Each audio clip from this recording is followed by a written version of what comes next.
Hi guys, and welcome back to the channel. If you guys like this type of content, be sure to subscribe and thumbs up this video. It's increasingly clear that Sister Wives stars Kody Brown and Robyn Brown are now on the outside looking in. Kody used to have 4 wives. Robyn entered the family in 2010, but his original 3, Meri, Janelle, and Christine, had been with him since the early 90s. Meri was the sole legal wife of Kody until she consented to divorce him in order for him to legally marry Robyn and adopt her children.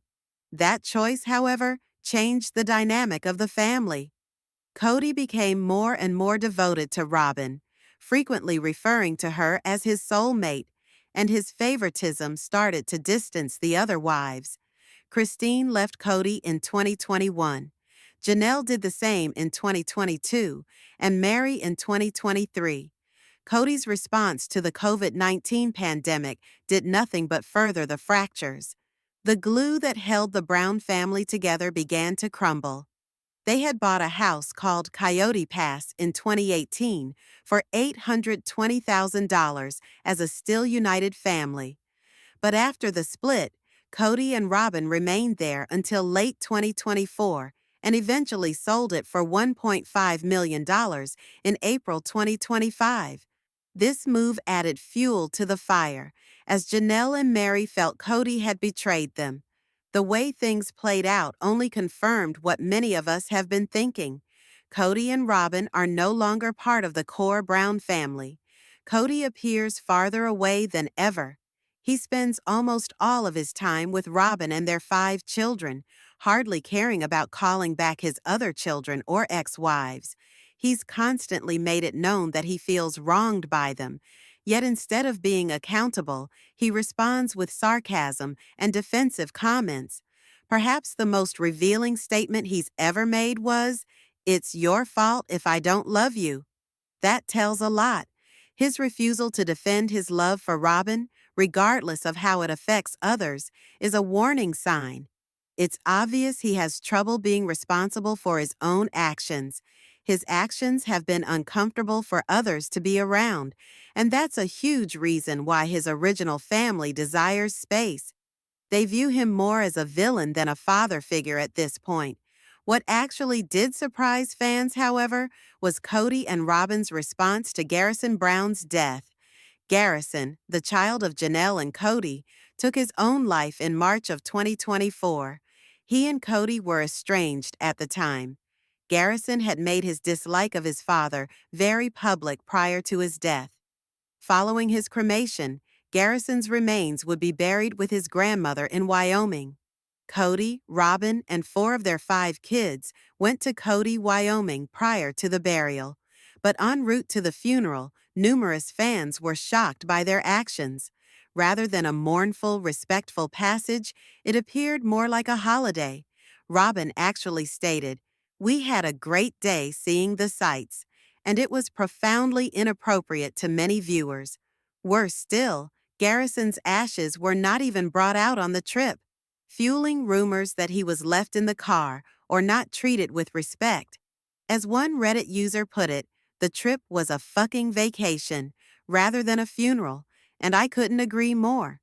It seemed like Kody made the whole experience about him and how he was feeling, rather than about respecting Garrison's memory. To me, it seemed like Kody was grieving for himself, not for his son. There's a Reddit comment that stuck with me. "The guilt is eating him alive," and it shows. The manner in which Kody and Robyn conducted the trip only served to further push them away from the rest of the family. Meri, Janelle, and Christine no longer wished to have anything to do with them. And since the Coyote Pass house has sold and Janelle and Meri got their money, they're closer to severing ties for good. They no longer have business with Kody. The only link now is their children, and even then, Kody appears aloof. By keeping their relationship at the cost of all the rest, Kody and Robyn have isolated themselves on an island. Kody might still be hankering for attention, but absent his other wives and absent polygamy, he is no longer relevant to sister wives. What was central to the show is no longer present. It seems like everyone is more curious about Meri, Janelle, and Christine's lives. Kody had his choice, and his actions, particularly in the aftermath of Garrison's death, have only made it clear. He's on the outside looking in now, and I don't believe he knows how far he has driven everyone away. Headache is not something that I want. That strange statement from Kody Brown on Sister Wives tells us a lot more than you might think. While Kody will frequently portray himself as a doting, dedicated husband to Robyn Brown, his final still married wife, there's an undercurrent of tension that indicates perhaps his emotions are more complicated. Some viewers have begun to wonder, does Kody really want to add another, potentially younger wife to the mix? Kody's comments regarding taking on another wife were particularly odd.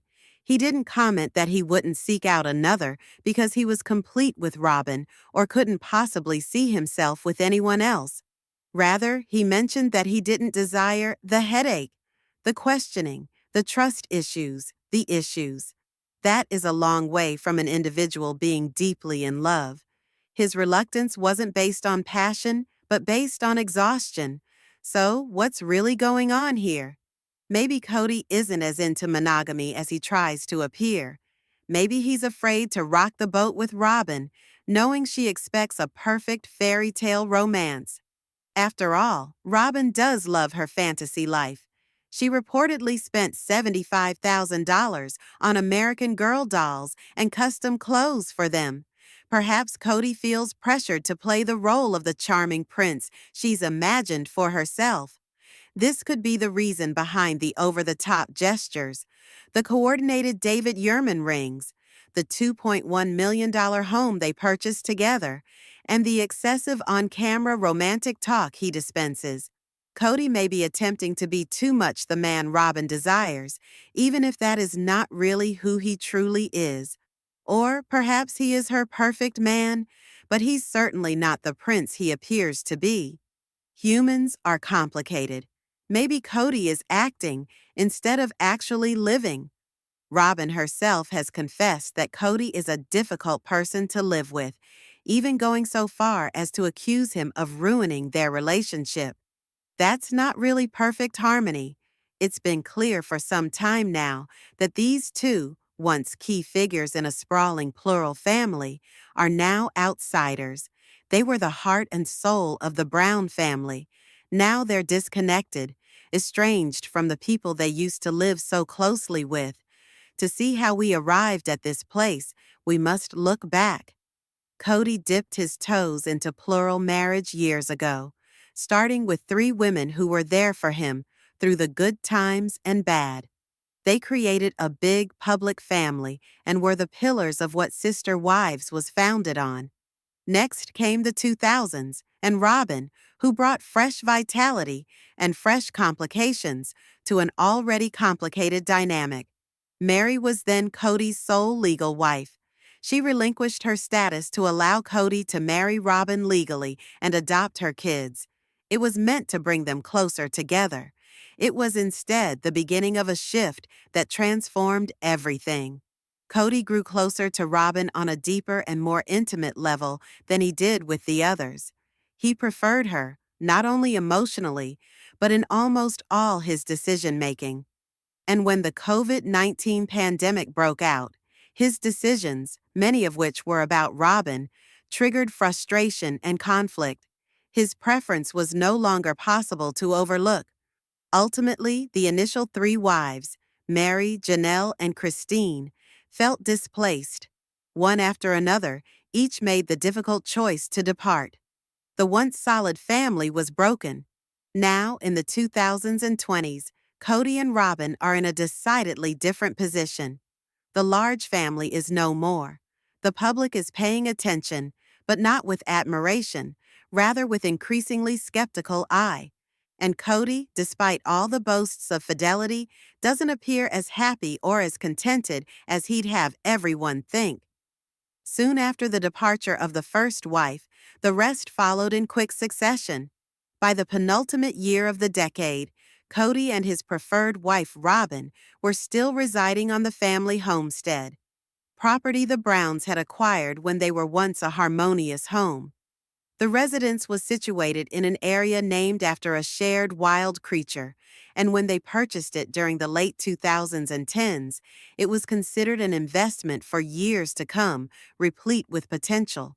During the spring of the 2020s, that estate was sold, almost for twice what they paid for it. But behind that lucrative sale lay deep emotional repercussions. The estate had long been the cause of tension between Kody and his former wives, especially Christine and Janelle. They felt betrayed by the choices Kody made, neglected when it came to the fate of a property they had shared together. Their perception of fairness only further opened the widening gap, making it all the more clear that Kody and Robyn were no longer part of what was left of the Brown family. This expanding distance wasn't solely emotional, it was intentional. Throughout the latest season, it became more and more evident that Kody himself has been a large contributing factor in the breakdown of his relationships. His attention has become laser sharp, nearly solely fixated on Robyn and their children, with virtually no attempt to mend the harm he has created in his relationships with his previous wives. Statements such as, "If I don't love you, it's your fault," perfectly encapsulate a disturbing way of thinking, where blame is redirected and responsibility is dodged. These words exhibit a pattern that has wholly estranged not just his former wives, but also viewers. The arguments between Kody and his ex-wives are usually characterized by bitterness and self-pity, as he is cast as the victim of their alleged shortcomings instead of taking blame for himself. He tends to present his all-consuming love for Robyn as a sort of moral vindication for the failure of his other relationships. But one relationship being used to account for others failing is not acceptable to a lot of his fans. It's made Kody seem less the victimized patriarch and more the villain of his own life. The original wives, Meri, Janelle, and Christine, are no longer interested in being with him. They've opted for solitude and self-respect over a continued presence in his increasingly aggressive world. And sadly, his attitude only serves to alienate them further. A turning point arrived in tragedy. Early in 2024, Kody and one of his first wives lost their son, who had committed suicide after living in estrangement from his dad for many years. The grief from that loss ran deep. The young man had openly expressed his anger and resentment toward Kody, and their relationship was visibly damaged. Following his death, it was decided that he would be cremated and buried beside his grandmother in a distant western state famous for its rugged, unspoiled landscapes. Kody, Robyn, and 4 of their 5 children made the trip there, presumably for the funeral. But the attitude of the trip left many unsettled. There were instances throughout their journey where the ashes seemed to be nowhere to be found, left behind in the car, unfixed, questioning the seriousness with which the family was approaching the memory of the son.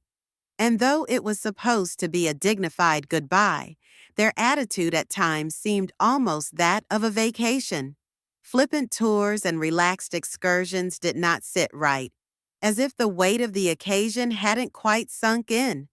Audiences saw, and they complained. Most of them believed that Kody's sorrow came across as more self-centered and about how he was feeling rather than about keeping his son's memory alive. The grieving came across as individual and not shared. This manner of coping with loss only deepened the emotional separation between Kody and everyone else in the family. It made Kody and Robyn feel even more like outsiders, shut off physically, but also emotionally, from the heart of the family. The third and final split was sealed when the family home was sold and the shares were received by Christine and Janelle. It was not merely a money matter, it was a symbolic splitting. The house that had kept them all connected was no more, and with it went the last physical reminder of a life shared. with co-parenting then being the sole remaining connection between Kody and his former wives. Even that is tainted with Kody's erratic commitment and emotional distance.